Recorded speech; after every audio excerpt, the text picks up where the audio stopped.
कहानी का छोटा सा घर गांव के आखिरी छोर पर था। घर पुराना था, दीवारों का रंग उतर चुका था, लेकिन आंगन हमेशा साफ रहता था। आंगन के बीचों बीच एक नीम का पेड़ था, जिसके नीचे लकड़ी की पुरानी कुर्सी पड़ी रहती थी। हर सुबह सूरज निकलने से पहले रामदयाल उठ जाते, धीरे धीरे चूल्हे पर चाय बनाते, फिर वही कुर्सी उठाकर सड़क के किनारे रख देते। गांव वाले जानते थे, वो किसी का इंतजार करते हैं, किसी अपने का। उनका बेटा अर्जुन शहर में बड़ा अफसर था।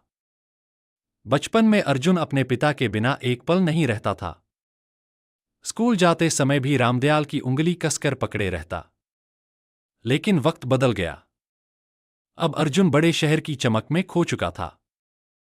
पहले हर रविवार फोन आता था, फिर महीने में एक बार। अब तो कई कई महीने गुजर जाते। फिर भी रामदयाल हर दिन एक दिन पड़ोस की छोटी लड़की गुड़िया उनके पास आई।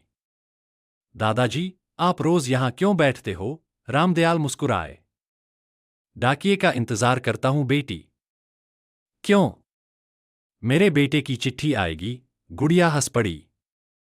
आजकल कौन चिट्ठी भेजता है? रामदयाल कुछ पल चुप रहे, फिर बोले, फोन में सिर्फ आवाज होती है, लेकिन चिट्ठियों में इंसान का दिल होता है।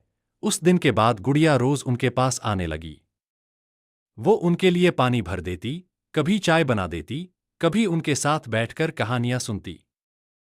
रामदयाल भी उसे अपने बेटे के बचपन की बातें बताते। अर्जुन बचपन में बहुत शरारती था। एक बार पूरे तालाब में कूद गया था सिर्फ इसलिए क्योंकि उसकी गेंद पानी में गिर गई थी। गुड़िया खिलखिलाकर हंस पड़ती। लेकिन कहानी सुनाते सुनाते रामदयाल की आंखें अक्सर कहीं खो जातीं। गांव में सब जानते थे कि रामदयाल ने अर्जुन को पढ़ाने के लिए कितनी मेहनत की थी। उन्होंने अपनी आधी जमीन बेच दी थी। दिन में खेतों में काम करते और रात में गांव की दुकान पर हिसाब लिखते। कई बार खुद भूखे सो जाते, लेकिन अर्जुन की फीस कभी लेट नहीं होने देते।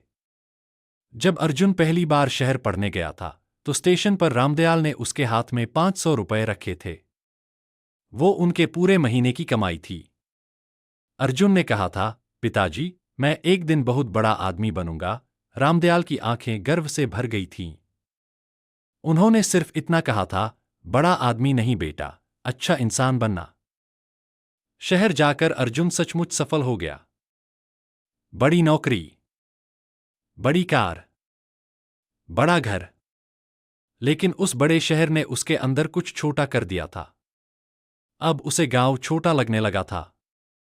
एक दिन रामदयाल ने फोन किया। बेटा, इस बार होली पर आ जाएगा? उधर से जवाब आया, पिताजी, बहुत काम है। अगले महीने आऊंगा। अगले महीने फिर कोई बहाना था। धीरे धीरे रामदयाल ने बुलाना कम कर दिया, लेकिन इंतजार करना नहीं छोड़ा। रामदयाल रात को एक पुरानी कॉपी निकालते और अर्जुन के नाम चिट्ठियां लिखते, लेकिन कभी भेजते नहीं थे। उन्हें लगता था, बेटा परेशान होगा। एक चिट्ठी में उन्होंने लिखा, आज बहुत तेज बुखार था बेटा, लेकिन चिंता मत करना, बूढ़ा शरीर है, चलता रहता है। दूसरी में, तेरी माँ की पुरानी साड़ी आज भी संभाल कर रखी है, कभी आना तो दिखाऊंगा। तीसरी में, घर बहुत शांत हो गया है बेटा। हर चिट्ठी के आखिर में एक ही लाइन होती, अपना ख्याल रखना। एक रात जोरदार बारिश हो रही थी, बिजली चमक रही थी, लेकिन रामदयाल फिर भी दरवाजे पर खड़े सड़क को देख रहे थे। तभी दूर से डाकिये की आवाज आई, रामदयाल जी। उनका चेहरा खिल उठा। मेरे बेटे की चिट्ठी आई है क्या? डाकिये ने मुस्कुराकर एक लिफाफा दिया। रामदयाल कांपते हाथों से उसे खोलने लगे। उसमें सिर्फ 3 लाइनें थीं, पिताजी, काम बहुत है इसलिए गांव नहीं आ पाऊंगा, अपना ख्याल रखिएगा। अर्जुन, बस इतना। रामदयाल काफी देर तक उस चिट्ठी को देखते रहे, फिर हल्का सा मुस्कुराए।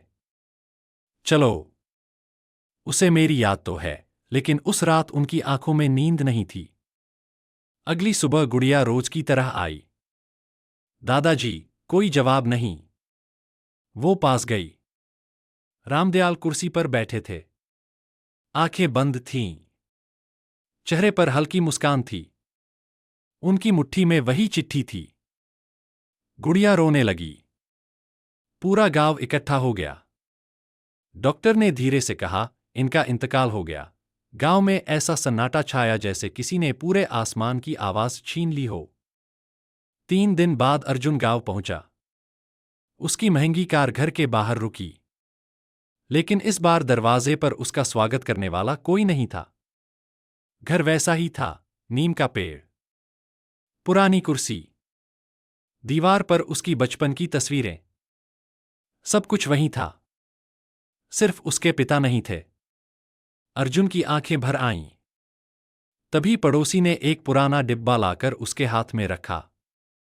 ये तुम्हारे पिताजी ने तुम्हारे लिए छोड़ा है। अर्जुन ने डिब्बा खोला। अंदर दर्जनों चिट्ठियां थीं। हर चिट्ठी उसके नाम।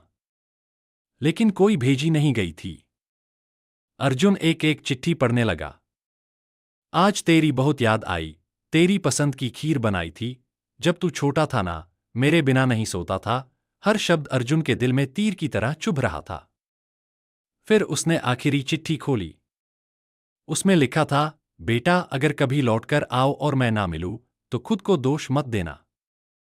माँ बाप अपने बच्चों से नाराज नहीं होते, बस इंतजार करते हैं। हमेशा। अर्जुन फूट फूट कर रो पड़ा। उसने पहली बार महसूस किया, जिस आदमी को वो अकेला छोड़ आया था, वो कभी अकेला था ही नहीं। उसके साथ हमेशा उसका बेटा था। याद बनकर, इंतजार बनकर। अगली सुबह गांव वालों ने एक अजीब दृश्य देखा। रामदयाल की पुरानी कुर्सी पर अर्जुन बैठा था। वो उसी सड़क को देख रहा था जहां कभी उसका पिता उसकी राह देखा करता था। और शायद पहली बार उसे इंतजार का दर्द समझ आया। अगर तुम भी अपनी पिता से प्यार करते हो तो एक लाइक और ऐसी कहानी के लिए सब्सक्राइब करना मत भूलना।